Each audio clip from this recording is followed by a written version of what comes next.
गायत्री मंत्र एक साथ एक स्वर में। ओम भूर्भुवः स्वः तत्सवितुर्वरेण्यं भर्गो देवस्य धीमहि धियो यो नः प्रचोदयात्। हरने को अज्ञान ज्ञान की ज्योति अखंड जलाई, भूपर लाने स्वर्ग योजना युग निर्माण बनाई।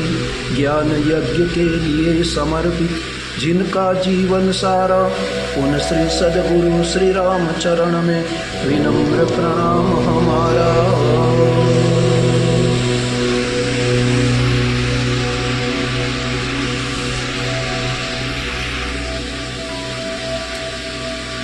आइए आज हम प्रज्ञा पुराण की कथा में 8वें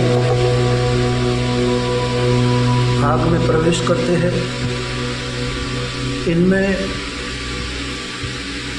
पिपलाद ऋषि कहते हैं, महाभाग न ते प्रश्न केवलं दीपयत्यहो अध्यात्म तत्वज्ञानस्य सारतथ्यानुत्यापितो लोक कल्याण कृच्चापि श्रेष्यन्ते नम तु ये जना सत्यं ज्ञास्यन्ते यास्यन्ते श्रेयो मार्गे विपत्तयः।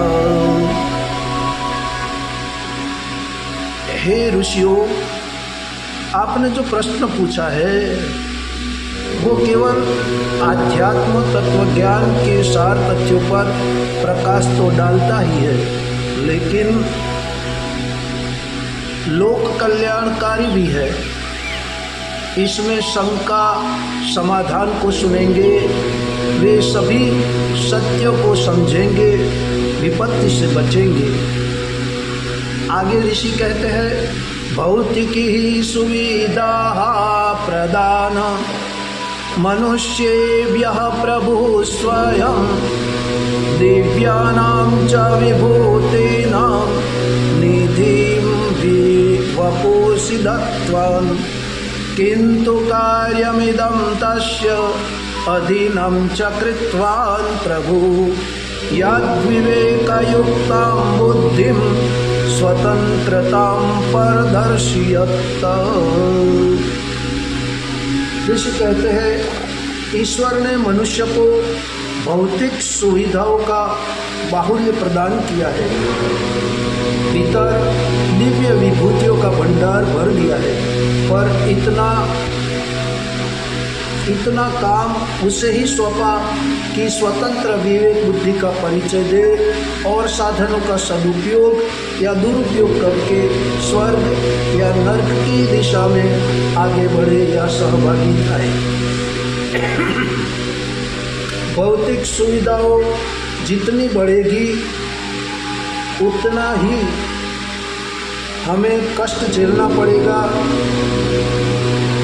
प्राकृतिक संपदा से लेकर शरीर बल, बुद्धि बल एवं मन की शक्ति, आंतरिक विभूतियों में मनोबल, आत्मबल, ब्रह्मबल, षट्चक्रों में छिपी विशिष्ट शक्तियाँ, पंचकोश एवं सार संक्षेप में यह ब्रह्मांडे तथा पिंडे नर से नारायण बनने की संभावना है।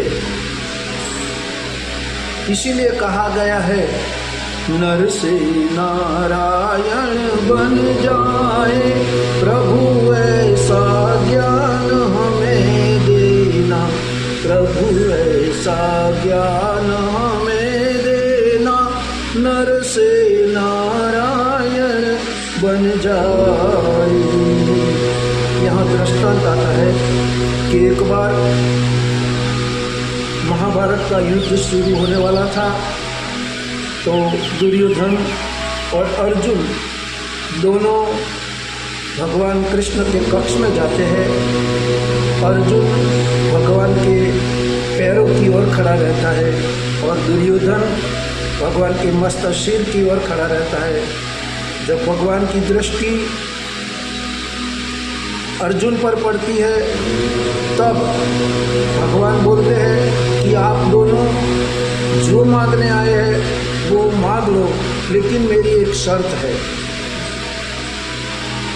जो मुझे मांगेगा तो मैं निशस्त्र होकर उनके साथ रहूँगा। और दूसरी मेरी सेना है। दुर्योधन ने सेना को मांग लिया और अर्जुन ने भगवान को मांग लिया। भाइयों बहनों, जिनके साथ भगवान होता है, जिनके साथ भगवान की चेतना होती है, जिनके साथ भगवान की अनुकंपा होती है, जिनके साथ भगवान का आशीर्वाद होता है, वो सदैव उनके संरक्षण में ही रहता है और उन्हें सदैव सत्य की जीत होती है, धर्म की जीत होती है।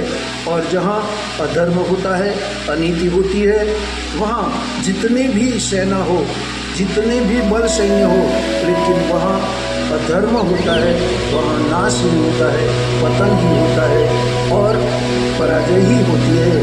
तो हमें भी हमारे जीवन में सत्संगों, अच्छे विचारों को, भगवान के नाम स्मरण को, धर्म को जीवन में अपना कर हमारा जीवन धन्य बनाना है। आज की बात